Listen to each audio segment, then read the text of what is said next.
Welcome বন্ধুরা, আমার নতুন একটা ভিডিওতে সবাইকে ওয়েলকাম জানিয়ে ভিডিওটি শুরু করছি। আজকে রান্না করব ওটসের পায়েস, যা বেবিরা খুব সহজেই হজম করতে পারবে এবং এই ওটসের পায়েসটি বাচ্চাদেরকে 6 মাসের পর থেকেই দিতে পারবেন। তো প্রথমে আমি 15 থেকে 20 মিনিট আগে 3টা খেজুর ভালো করে পানি দিয়ে বিচি ছাড়িয়ে উপরের খোসাটা ছাড়িয়ে নিয়ে ভিজিয়ে রেখেছি। খেজুরে প্রচুর পরিমাণে ক্যালোরি থাকে, আবার খেজুর খেলে বাচ্চাদের ওজন বৃদ্ধি পায়। খেজুরে পটাশিয়াম থাকে, আবার খেজুরের প্রচুর পরিমাণে ক্যালসিয়াম রয়েছে। তো খেজুরটা আমার পিউরি করে নেওয়া হয়ে গেছে। এখন কড়াইয়ে আমি হাফ চামচের মতো ঘি দিয়ে দিচ্ছি। আর এই ঘিটা গরম হয়ে আসলে এখানে দিয়ে দিব পরিমাণ মতো ওটস।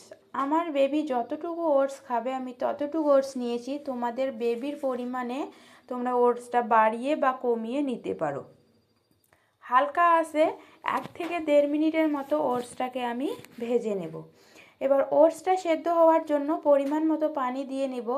ওটস কিন্তু সেদ্ধ হতে বেশি একটা সময়ও লাগে না এবং খুব বেশি পানিও লাগবে না, তাই অল্প পরিমাণে পানি দিয়েছি। এখন খেজুরের যে পিউরিটা করে রেখেছি সেই খেজুরের পিউরিটা দিয়ে দিচ্ছি। খেজুরের পিউরি দিয়ে যে আমাদের খাবারটা ন্যাচারালভাবে মিষ্টি হবে, এই মিষ্টিটাও বেবিদেরকে দিতে পারো। আবার যাদের বাচ্চা একটু বেশি মিষ্টি খেতে পারে, আমার বাচ্চা যেমন একটু মিষ্টিটা বেশি পছন্দ করে, তো আমি সেই কারণে আবার এক্সট্রা করে 2টো তাল মিষ্টির টুকরো দিয়ে দিয়েছি। এখন পানিটা শুকিয়ে আসলে মিষ্টিটা ঠিকঠাক হয়ে গেছে। এখন আমি এখানে দিয়ে দিব 1 চামচ মিক্স বাদাম গুঁড়ো। বাদাম গুঁড়োটা আমি ঘরে তৈরি করে রেখেছিলাম, তাইলে আমার চ্যানেলে গিয়ে দেখে নিতে পারো। যারা 6 মাসের বেবিদের জন্য এই খাবারটি বানাবেন তারা বাদাম গুঁড়োটা স্কিপ করে যাবেন।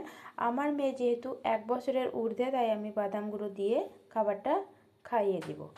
তো এখন যার বাচ্চা যতটুকু পরিমাণে খেতে পারে বা যার বাচ্চা যেরকম ঘনত্ব খেতে পারে তাদেরকে সেই রকম ঘনত্বে নামিয়ে দিতে পারো। ওটস কিন্তু খুবই বাচ্চারা তাড়াতাড়ি হজম করতে পারে এবং ওটস খেলে বাচ্চাদের কোষ্ঠকাঠিন্য সমস্যা দূর হয়ে যায়।